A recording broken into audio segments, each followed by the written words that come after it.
I spent 38 years in the United States Army. I commanded men in the field. I made decisions under pressure that most people will never understand.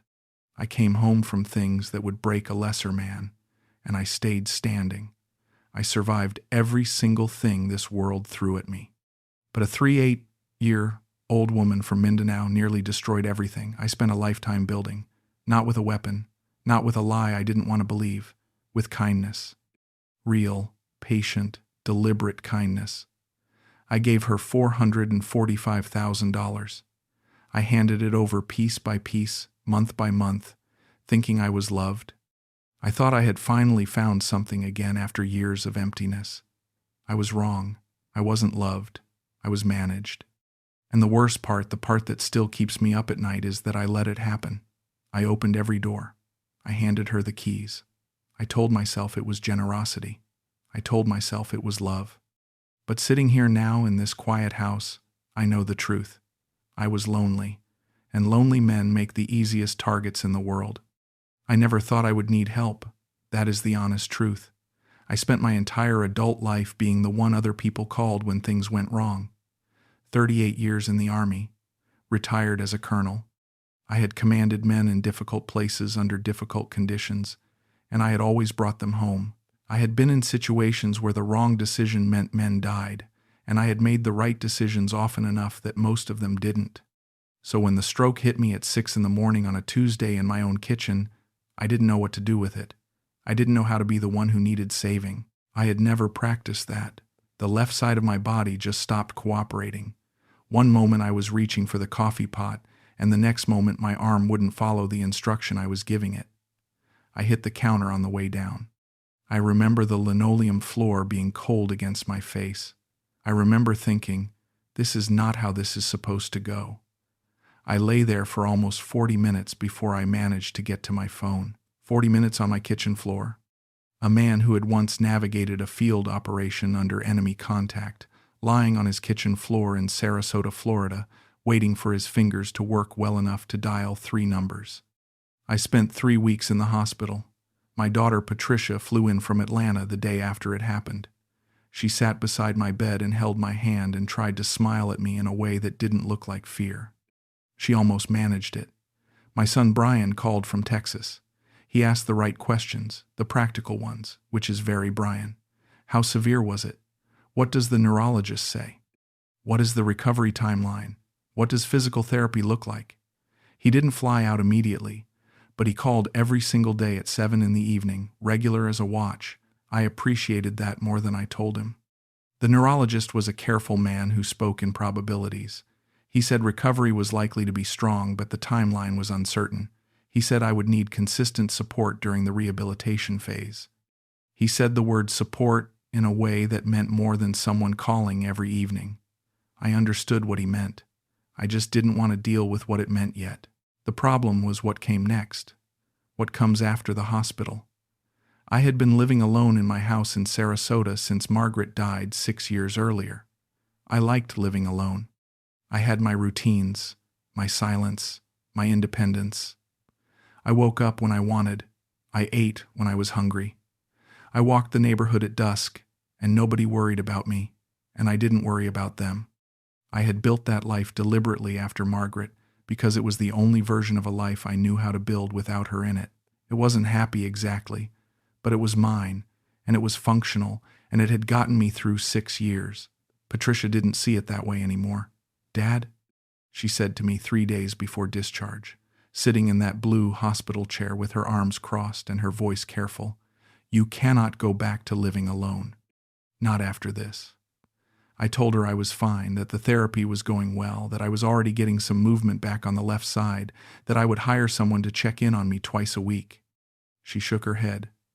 "I'm not talking about someone to check in. I'm talking about someone who is there, every day. Someone who knows what to do if something happens." I said, "Patricia, I don't need a babysitter." She said, "I know that. That's not what I'm saying." She took a breath and said more quietly, "I just cannot have you lying on your kitchen floor for 40 minutes alone again. I can't." I started to argue and she held up one hand. "Please, Dad, just consider it. For me." I considered it for 2 days. Then I agreed, mostly because I was tired, and partly because my left hand still wasn't fully reliable, and partly because I knew she was right even though I would never have said that out loud. There was no version of that conversation where I said, "You are right, Patricia." But there was this version where I said, "Fine, let's try it." Patricia found the agency. She did the research, asked the questions, checked the credentials. The agency specialized in placing Filipino healthcare workers with elderly American clients. She told me the Filipino caregivers they placed had a strong reputation for patience and thoroughness, that many of their workers had nursing or medical backgrounds, and that the agency's vetting process was rigorous. She called me from Atlanta and walked me through 3 profiles she had shortlisted. She recommended one without much hesitation. Her name was Rosa, 38 years old, from Mindanao, in the southern Philippines, certified in post-stroke recovery care, 5 years of private experience with American clients, all glowing references. Patricia said, "She sounds really good, Dad. Really solid." All her references used the same word, reliable. I said, "Send me the paperwork." Rosa arrived on a Friday afternoon in October. She stood in my doorway with a small wheeled suitcase and a black medical bag and a calm, professional expression that was not quite a smile and not quite neutral. She was composed, quietly confident. She put out her hand and shook mine firmly and said, "It is very nice to meet you, Mr. Campbell. I will do my best to take good care of you." She looked me directly in the eye when she said it, and she held the eye contact for just a beat longer than most people would have. I noticed that. I registered it as professionalism. As a person who was comfortable with authority, I trusted that immediately. We agreed to a 90-day trial. Patricia had arranged all the paperwork, the contract, the room setup, the schedule of duties. I showed Rosa around the house myself because I needed to be the one doing it. I needed to feel like I was still in charge of something in my own home. She followed me room to room without comment, noting things quietly, and when we got to the kitchen, she opened the refrigerator without asking, assessed it for about 5 seconds, and said, "I'll make a shopping list tomorrow. There are a few things that will support your recovery better." I said that was fine. She nodded and went to her room to unpack. I stood in the kitchen after she closed her door and thought, this is going to be fine. She seems capable. It is just a 90-day trial. I will get through the trial and reassess, and probably find I don't need this level of support after all. That is what I told myself. I trusted her immediately, and I told myself that trust was just reasonable professional assessment. That, looking back, was my first mistake. The first month was purely professional. Rosa was efficient in a way I recognized from the Army, the kind of efficiency that comes from understanding a task completely and not wasting motion on anything irrelevant. She knew exactly what post-stroke recovery required, and she executed it without being asked twice. She managed my medications with a system she set up herself, a small daily organizer on the kitchen counter that she restocked each Sunday. She tracked my therapy exercises and would sometimes sit across from me and count repetitions aloud without making it feel medical. She prepared meals that were nutritionally calibrated for recovery without tasting like hospital food. She drove me to appointments without complaint and waited without complaint. And when I came out, she never asked what the doctor had said unless I volunteered it. She seemed to understand the exact line between being present and being intrusive. That is a harder skill than most people realize. But somewhere in the second month, something shifted, not dramatically, slowly, in small, quiet ways that I only understand now in reverse. She started cooking things I hadn't asked for. Not medical food, real food, Filipino dishes, things I had never tasted, things that filled the house with smells that surprised me. One evening, she made adobo chicken and the smell reached me in the study, and I walked to the kitchen doorway and said, "What is that?" She looked up from the stove and said, "It is something from home. I thought you might like to try it. If you don't, I can make something else." I sat at the kitchen table and she served it, and I ate the entire plate without thinking about it. I cleaned the plate the way I hadn't cleaned a plate in years. She noticed. She didn't say anything about it, but she noticed. The next week she made something else, a different dish, and I finished that too. She asked me about my service. Not the way people usually ask, with that polite curiosity that is really just filling silence. She asked specific questions that told me she had been paying attention to what I had said before. She asked what it was like to lead men who were afraid. She asked whether I had ever been afraid myself and been unable to show it. I told her yes, more times than I could count. She nodded slowly and said, "A man who says he was never afraid is a man who was never paying attention to what was actually happening." I laughed at that. A real laugh. I hadn't done that in a long time, and I felt it in my chest like something loosening. She noticed Margaret's photograph on the mantel. The one from our 25th anniversary, both of us in good clothes, Margaret laughing at something just off camera. Rosa dusted around it for 3 weeks without saying a word about it. Then one evening she paused in front of it and said softly, almost to herself, "She is very beautiful." I said, "Yes." She was. Rosa set the photograph down exactly as she had found it and moved on without pushing for more. That was the right thing to do. I don't know how she knew it was the right thing to do, but she knew. I told her about Margaret eventually. Not all at once, and not by intention. It came out in pieces over evenings on the back porch, the kind of slow accumulation that happens when you have been alone with something for too long and the right listener appears. I told her how Margaret and I had met, how we had argued constantly in our early years and how that had never frightened either of us because underneath the arguing was the absolute certainty of the other person. I told her about the cancer, the diagnosis, the 2 years of fighting it, the morning I sat beside the bed and held Margaret's hand as she stopped. Rosa listened to all of it without trying to reframe it or find the silver lining or tell me Margaret was in a better place. She just let it be what it was. That was rarer than most people understand. She started playing classical music in the mornings. Not loud, just present, coming softly from the kitchen while she made coffee. I had always preferred classical music in the evenings, and I had mentioned that once, in passing, months earlier. But she started playing it in the mornings too, and it turned out that was what I had been missing and hadn't known. I don't know how she figured that out. I never told her. She just did. One evening in November, we sat on the back porch together while the sun went down behind the neighbors' hedges. We had been sitting in a comfortable silence for a while, the kind of silence that doesn't require filling, and then she turned and looked at me and said, "You must have been a very strong man, Colonel. I can still see it." I didn't say anything. I looked at the sky and felt something move through me that I didn't have a precise name for. It wasn't romance, not exactly. It was something closer to recognition, like being seen after years of being invisible, like someone had looked at me directly and found something there worth acknowledging. I hadn't felt that in 6 years, possibly longer. I told myself it was gratitude. I told myself it was the relief of having someone competent and warm in the house. Someone who had turned a recovery arrangement into something that actually resembled a life. I told myself it was nothing more than that, but I started looking forward to mornings in a way I hadn't in years. The music, the coffee smell, the sound of her moving around the kitchen.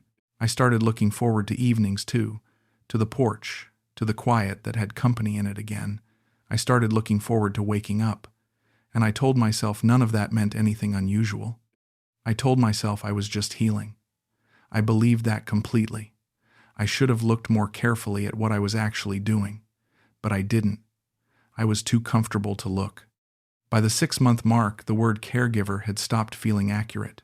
Rosa was not a caregiver anymore, not in the way I had originally understood the role. She was something else. She was the person I talked to at the end of the day. She was the one who knew how I took my coffee and which chair I preferred and when to leave me alone and when to stay. She was the one who made the house feel less empty, and I had stopped thinking of that as a professional arrangement a long time ago without fully admitting it to myself. I extended her contract in April without discussing it with Patricia or Brian. I just called the agency and extended it for another year. When Patricia asked me later how things were going with Rosa, I said, "Good, great, actually." Patricia said, "I'm so glad, Dad. She came very well recommended." I said yes, and changed the subject. I didn't tell Patricia I had given Rosa a raise of $5,000 on top of the agency rate, out of my own account. Not through the agency. Patricia would have had questions about that, and I didn't want questions. I told myself the raise was fair. She was doing more than the contract specified. She was doing more than any caregiver I could have expected. The raise was just acknowledging that. That is what I told myself. Brian called on a Sunday in May. He called every couple of weeks, regular as a clock. We talked about his work, about the kids, about Florida sports teams. Neither of us actually followed. Normal conversation. Then near the end of the call, he said, "How's the caregiver situation? Still going well?" I said yes. He said, "She still seem professional?" I said absolutely. There was a small pause, and then he said, "You sure she's just an employee, Dad?" I laughed. I said, "Brian, she's 38 years old and I'm 71. Yes, she is just an employee." He laughed too, but it didn't quite reach his voice. He said, "Okay, Dad, just checking." We ended the call normally. That night I sat in my study and thought about what Brian had asked. Not defensively, I just let myself sit with it. I thought about what the arrangement actually looked like from the outside. I thought about the raise and the extended contract and the evenings on the porch and the way I thought about the mornings. And I thought, what is this? What exactly is this thing I am doing here? I didn't come to a clear answer. I just sat with the discomfort for a while and then let it go. The next evening I was in the kitchen after dinner, and Rosa was washing dishes, and without quite planning to, I said, "Rosa, how do you see what we have here? This arrangement between us?" She turned off the water. She dried her hands slowly with the dish towel. She turned to look at me, and there was something in her expression that I couldn't fully read, something patient and certain at the same time. And she said, "You are not just my patient, Edward. You are important to me." She said it simply, without drama, the way you say something you have thought about and decided is true. I nodded. I said okay. She turned back to the dishes. I slept better that night than I had in months. I woke up the next morning to classical music and the smell of coffee, and I thought, this is enough.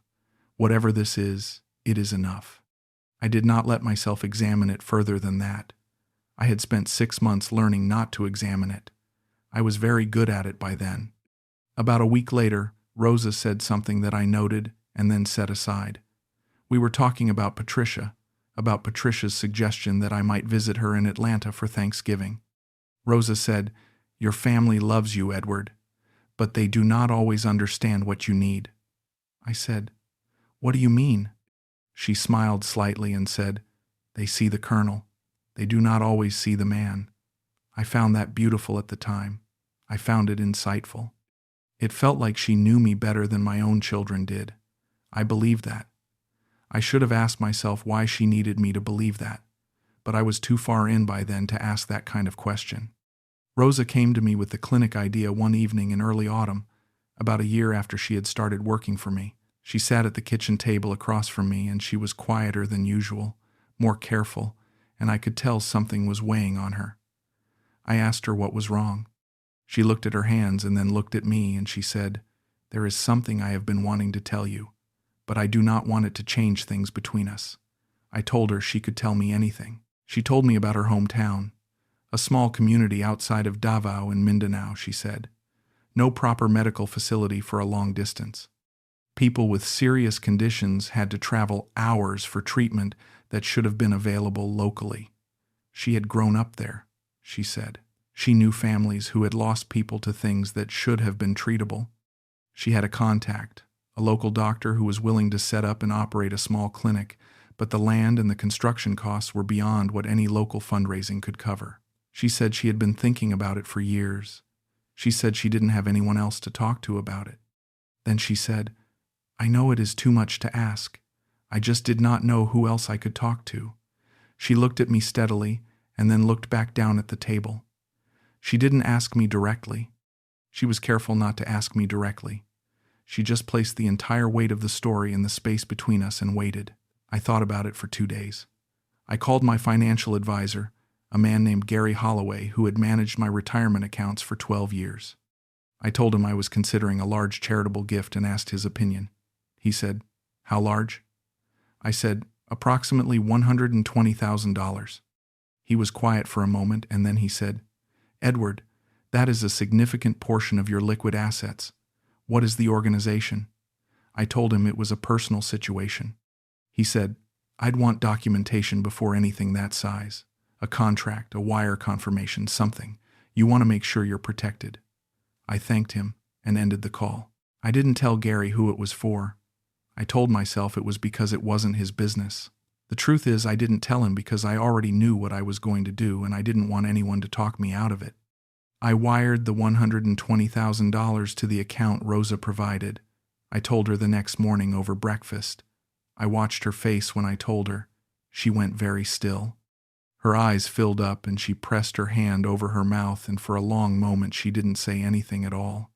Then she reached across the table and took both my hands in hers and said, "You are the most generous man I have ever known." Her voice broke slightly on the last word. She squeezed my hands. She didn't let go for a long time. I felt, in that moment, like myself again. Like the person I used to be before the stroke and the loneliness and the 6 years of quiet. I felt like a man who had the power to do something meaningful for someone who mattered to him. I felt like a man who was loved. I told myself that was what this was. I told myself the money was an investment in her future, and in whatever kind of future we might share. I believed that genuinely. I did not think of it as being used. I thought of it as being chosen. That was $120,000. That was the first time. I did not know then that it would not be the last. I want to be honest about the next 8 months because I think that honesty is the only thing left that has any value. The clinic request opened something. I don't know exactly what it opened, but after that first transfer, requests started coming with more regularity. Each one was framed differently. Each one had its own story, its own justification, its own emotional weight, and each time I found a reason to say yes. The second request came in the spring. Rosa mentioned her niece Lena in passing for several weeks before the actual conversation. Small references. "Lena is very smart," she would say. "Lena is trying so hard, but it is so difficult there." I built a picture of this girl in my mind from those fragments, a young woman working against circumstances, intelligent, deserving better. I never met Lena. I only ever heard about her through Rosa's voice. By the time Rosa sat down and told me that Lena had found a small property, a modest house she could afford to maintain if only someone could help with the purchase, I already felt like I knew the girl. I already cared about her outcome. I hesitated for 3 days. I told myself I needed to think carefully. Then I wired $85,000. Rosa thanked me in a way that I can only describe as complete. She cooked my favorite meal, sat across from me, and looked at me like I was the most important person she had ever encountered. Lena cried when I told her. She said she could not believe it. She asked me who could be so good. I said I was glad I could help. Rosa said, "You are not just helping, Edward. You are changing a life." I held on to that for a long time. The third request came faster. Rosa's brother Manny had gotten into serious legal trouble. She was vague about the specifics, which I noticed but didn't challenge. Something involving a business dispute that had escalated, she said. His defense would require a lawyer, and the legal fees in that situation were going to run to approximately $95,000. She told me this on a Wednesday evening, and her hands were shaking when she said it. "My brother is not a bad man," she said. "He made a mistake. I cannot let him lose everything over a mistake." I asked her to tell me more about the situation. She gave me an outline that was detailed enough to feel real but vague enough that I couldn't quite hold on to it. "Edward," she said, "I would not ask if I had any other way. You know that about me by now." I did know that about her, or I thought I did. I wired $95,000 within a week. $300,000. That was the total by then. I knew the number. I had authorized every transfer. I was not confused about the mathematics of it. But I had arranged the story in my mind in a way that made each transaction feel separate, feel justified, feel like a choice I had made freely, for good reasons. I had stopped thinking of it as a pattern. I was thinking of it as a relationship. There were signs I should have read more carefully. Rosa started taking longer phone calls in her room with the door closed. She was more tired in the evenings, less present, quicker to end conversations than she had been before. Once, when I came around the corner into the kitchen unexpectedly, she ended a call abruptly and set the phone face down on the counter and smiled at me in a way that was slightly too bright. Another time she said something sharp to me in Filipino, not quite under her breath. When I asked her to repeat something she had said, she caught herself immediately and said, "I'm sorry, Edward. I'm just tired today." I said it was all right. I believed her. Dr. Ferrer came for my quarterly check in June.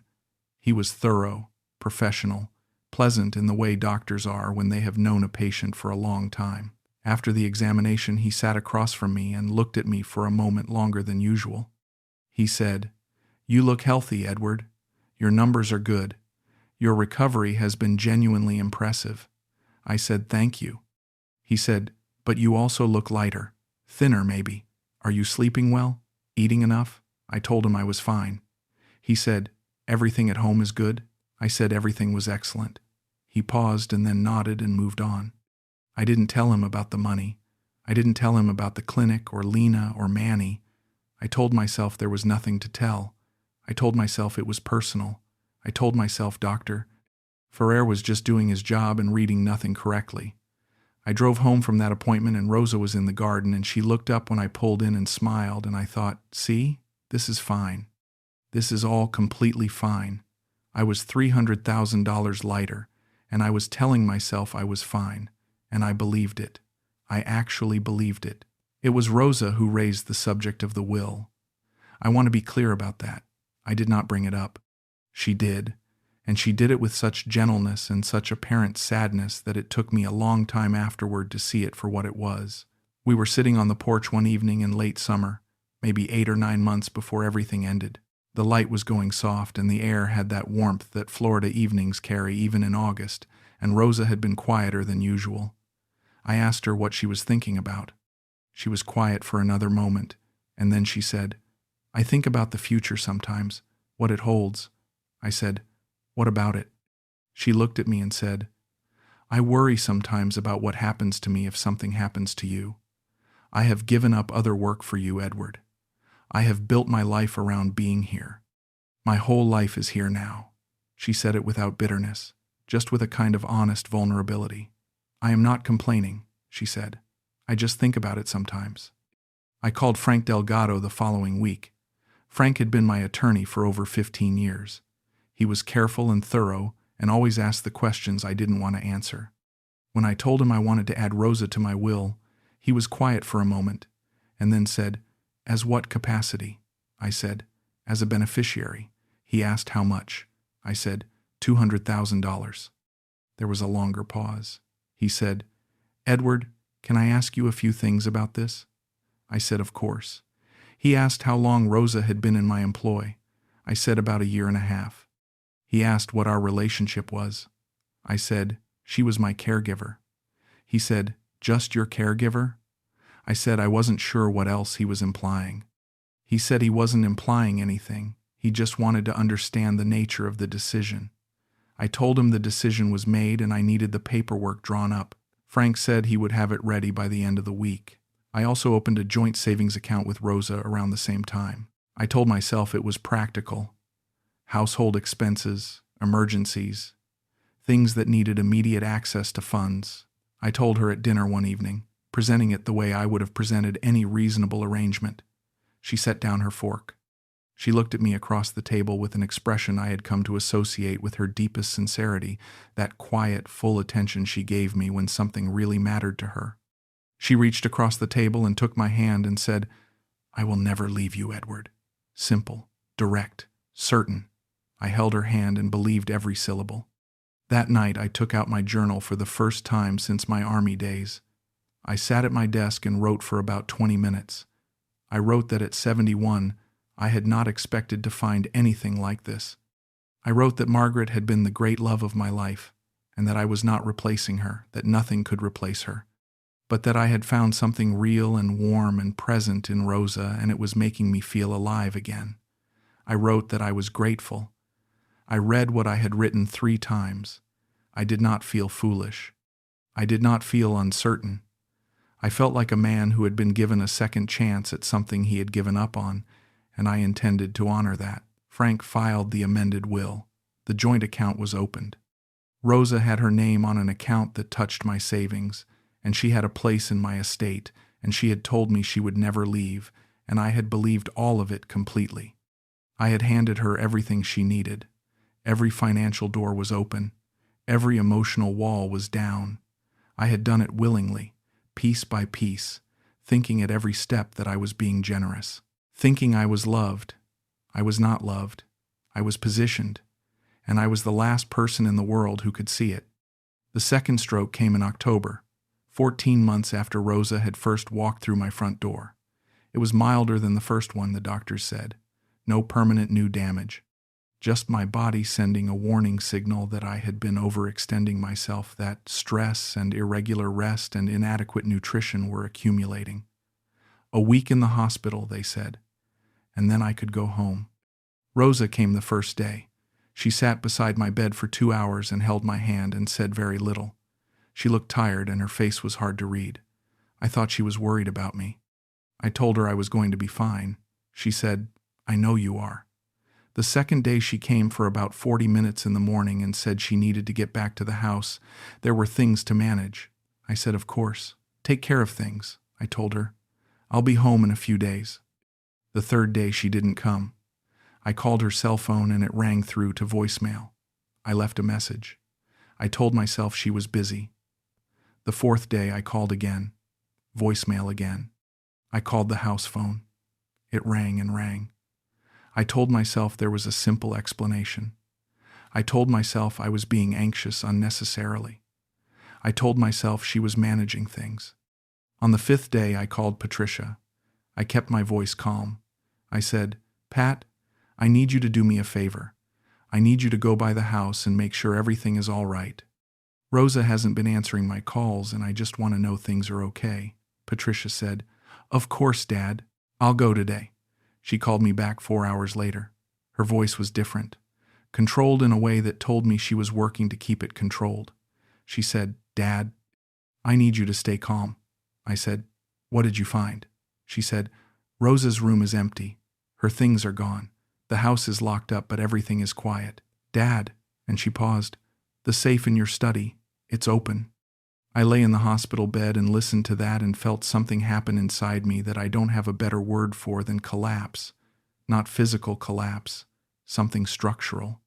Something that had been holding everything together for 2 years just gave out quietly and completely.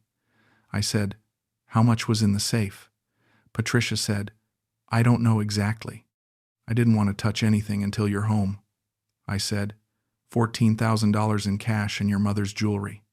Patricia didn't say anything for a moment. Then she said, "Dad, I'm so sorry." I said, "Call Frank Delgado." She said, "Already called him." I came home on day 7. Patricia met me at the door. Brian had flown in from Texas. They both stood in the front hallway and looked at me with that careful steadiness that I recognized from the Army. The look that means the situation is bad, and we are going to get through it, and I will not let you see how worried I actually am. I walked through the house slowly. Rosa's room was stripped bare. The safe in the study was open and empty. A small framed photo that had always sat on the side table, a photo Rosa had taken of the two of us on the porch one evening, was gone. She had taken that too. Frank Delgado came to the house 3 days later with a folder of documents. He sat at my kitchen table and laid them out and walked me through what he had found. He spoke quietly and carefully, the way a doctor speaks when delivering a diagnosis they have confirmed twice to make sure they are correct. The joint savings account had been depleted over 14 months through irregular transfers, small amounts, never the same number twice, spread out in a pattern designed to avoid triggering automatic flags. She had used my account information to open 2 additional accounts in my name at a different bank. Both had been emptied and closed before I came home from the hospital. The clinic wire, the house for Lena, the legal fees for Manny Frank had done the research. There was no clinic. There was no property purchase for any niece. There was no legal case involving a brother. Frank set the last page down and looked at me and said, "Edward, this was planned."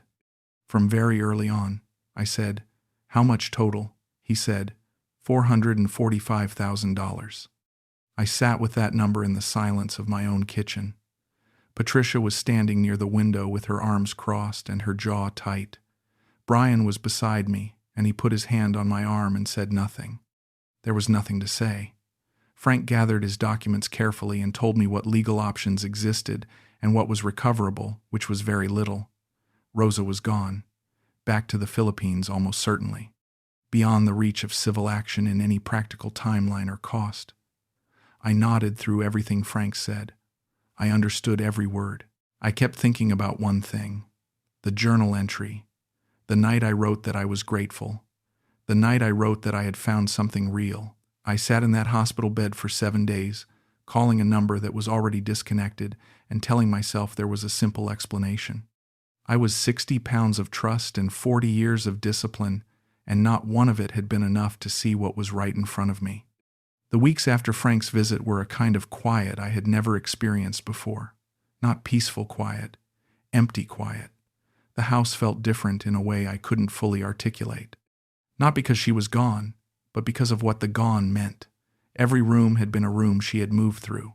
Every surface had been something she had touched. And now, all of it felt contaminated by the knowledge of what she had actually been doing in this house for 2 years. Frank filed what could be filed. The will amendment was reversed within the week. The joint account had nothing in it to close. The 2 fraudulent accounts were being investigated, but Frank was honest with me about the odds. She was in the Philippines. The money was moved and dispersed and untraceable at this point. I was not going to see it again. I understood that. I had understood it from the moment Patricia described the open safe. The money was gone. What surprised me was that I didn't cry about the money. I cried about the metal. Rosa had asked about it several months earlier. It was sitting in its case on the bookshelf in my study, and she had picked it up one afternoon while she was dusting and asked me what it was. I told her the whole story. The operation, the decision I had to make under fire, the men I had been responsible for. I told her things I had never told Patricia or Brian, things that were mine and that I had kept mine for 40 years. She had listened with her full attention, that focused listening she was so skilled at, and when I finished she had said, "You are a very good man, Edward." She had set the metal back in its case with both hands, carefully.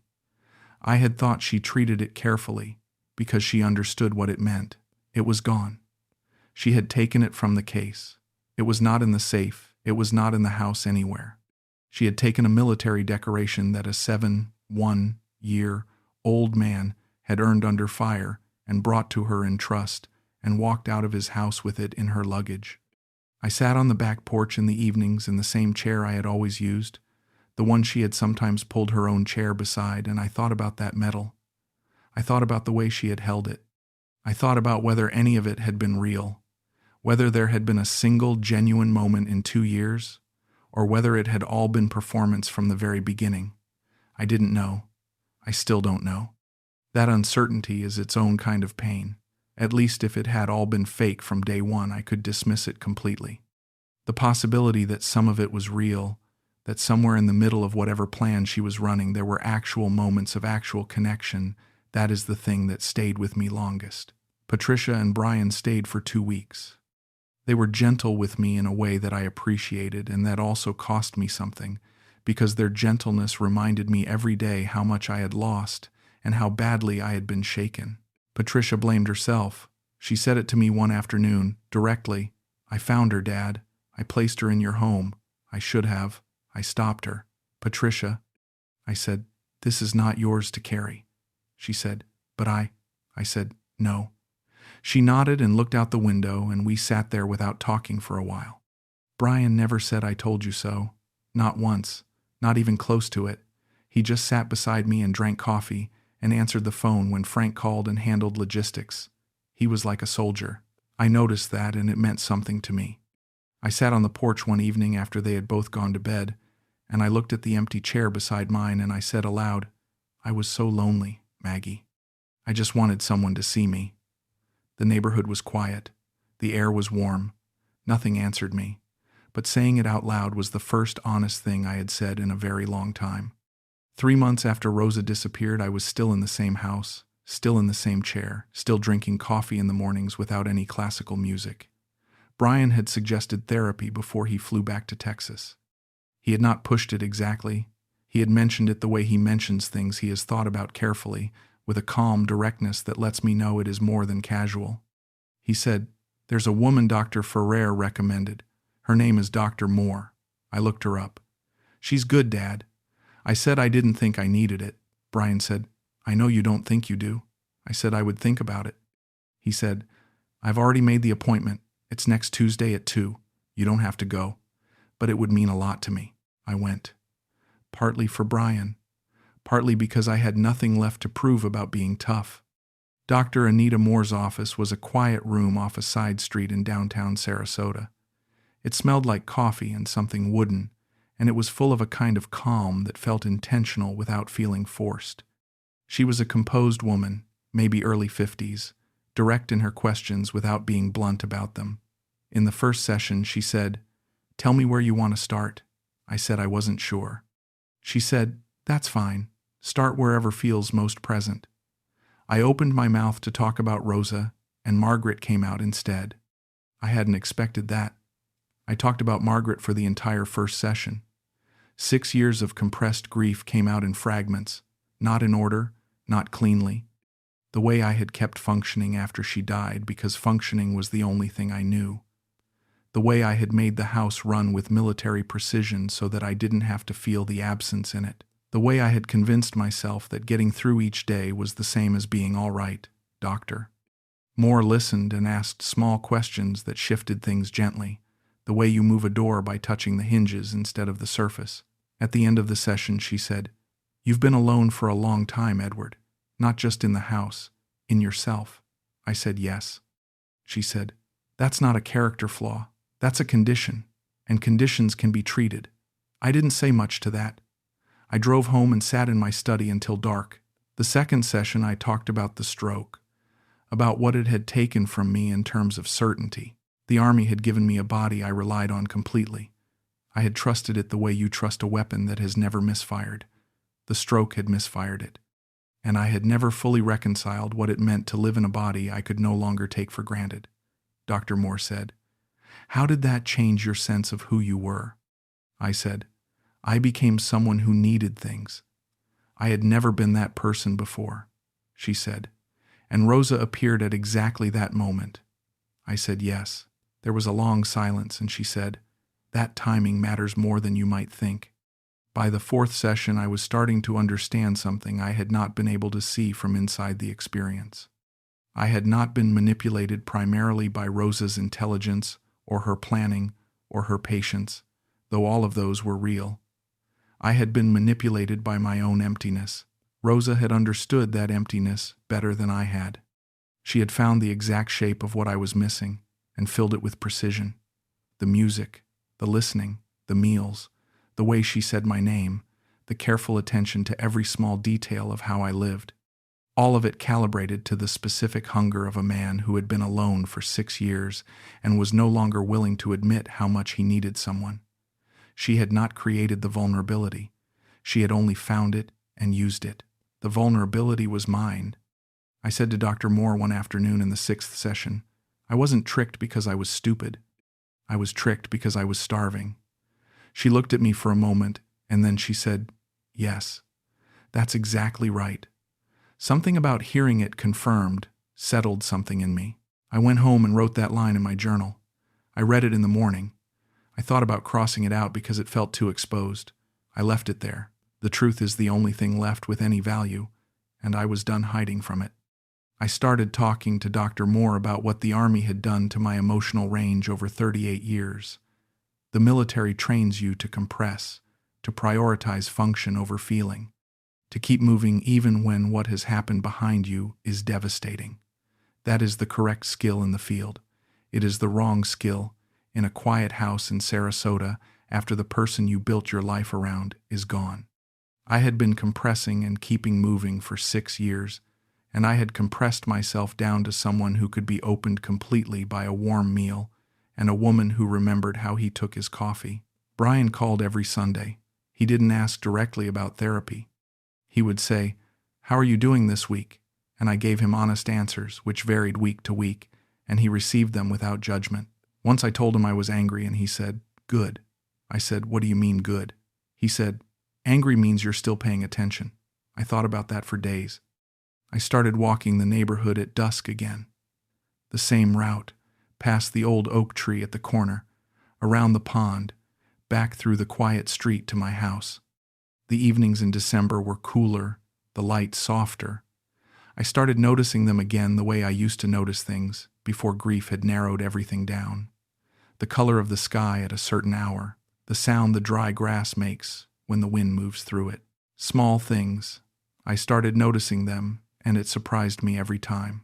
I want to tell you where things are now, honestly, without trying to make it into something it isn't. The money is gone. $445,000. Frank was thorough and pursued every legal avenue available to him and recovered essentially nothing. The fraudulent accounts were closed and emptied before the investigation began. Rosa is in the Philippines, almost certainly in Mindanao, back in the place she said needed a medical clinic. A clinic I paid for, that I now believe never existed. The American legal system does not reach her there with any practical efficiency or any timeline that corresponds to my remaining years. I accepted that. It took time, but I accepted it. What I did not accept easily was the smaller things. The photograph of the two of us she had taken from the side table. Margaret's engagement ring, which I had kept in the safe, not because I planned to give it to anyone, but because it was Margaret's and it was mine and it had been in my family for 32 years. The medal. Those things are not replaceable at any price. The money is a number on a page. Those things were pieces of a life, actual pieces, and she walked out with them in her luggage without apparent hesitation, as if they were hers to take. 6 months after she disappeared, a package arrived in the mail, a plain brown envelope with no return address, a Philippine postmark, faded, the specific city illegible. Inside was my medal, wrapped in a single sheet of white tissue paper, no note, nothing written anywhere in the envelope, just the medal, returned, in perfect condition as if it had been carefully kept. I held it for a long time that afternoon. I sat in the study in the same chair where I had told Rosa the story of how I had earned it, the operation, the men, the decision, and I turned it over in my hands slowly. I thought about what it meant that she had sent it back. I came to no conclusion. She could have returned it because somewhere in 2 years of performance there was something genuine and the medal was too personal to keep. She could have returned it because she got nervous about customs or because someone advised her to. She could have returned it for reasons I will never understand and am not in a position to know. I decided to stop trying to know. I put it back in its case on the bookshelf, carefully, with both hands, and I sat down, and I let it be a mystery. Some things are mysteries and they stay mysteries, and the only dignified response is to stop pulling at them. Patricia calls 3 times a week. She doesn't always have a reason, she just calls, and we talk about ordinary things, her work, her kids, what is happening in Atlanta. I look forward to the calls in a way I didn't used to look forward to things. Brian comes to visit every couple of months, stays a long weekend, fixes things around the house that don't particularly need fixing but need fixing to him. I let him fix them. It costs me nothing and matters to him in a way I understand without needing him to explain it. Dr. Moore and I have been meeting for almost 8 months. I don't need her the way I needed her at the beginning, but I keep the appointments because the conversations have become valuable in a different way. They keep me honest about myself. They hold me accountable to the version of myself I am trying to build from the material that's left. I still sit in the same chair on the back porch in the evenings. I considered moving it when everything first came out, this idea that I should reclaim the space differently, make it mine again in some new way. Then I thought, the chair was mine before she arrived. It was mine every day she was here, and it is mine now. She does not get to take the chair too. I am not going to tell you I have made peace with all of it. That would not be honest. What I have made is an understanding. I understand what happened. I understand my role in it, which was larger than I wanted to admit for a long time. I opened every door. I handed her the keys to every room. I called it love, and I called it generosity, and I called it a second chance, and some of those things may have been true in the way I understood them, and none of them were true in the way she understood them. I understand that now. I understand that I was lonely in a way I had refused to name, and that the refusal had made me careless in a way that 38 years of discipline had never been able to protect against. You can survive enemy contact in the field and not survive your own loneliness at home. Those are different wars with different weapons and different rules of engagement. If you are listening to this and you think it could not happen to you, I want you to sit with that certainty for a moment. I was certain too. I was a colonel in the United States Army, trained in assessment and threat detection, and I was absolutely certain. The certainty is part of how it works. The certainty is exactly what she was counting on. I do not tell this story because I want your sympathy. I tell it because it is true, and because the truth of it belongs to more people than just me. If you are a man living alone in a quiet house, if you are grieving something you haven't fully named yet, if you have spent years compressing what you feel in order to keep functioning, then you are already in the position I was in. The only difference between you and me is that no one has found you yet. Don't confuse being cared for with being loved. They can look absolutely identical. The music in the mornings, the meals, the way she said your name, the hand across the table, the promise that she would never leave. It can all look like love. It can feel like love. Until the morning you come home from the hospital and the house is empty and the safe is open and the medal is gone, and you sit on your kitchen floor again, the same floor where it all started, and you understand everything at once. I am not fine, but I am here. I am still here. And for right now, in this quiet house in Sarasota, in this chair on this porch, watching the same sky I have watched for 6 years, that is enough.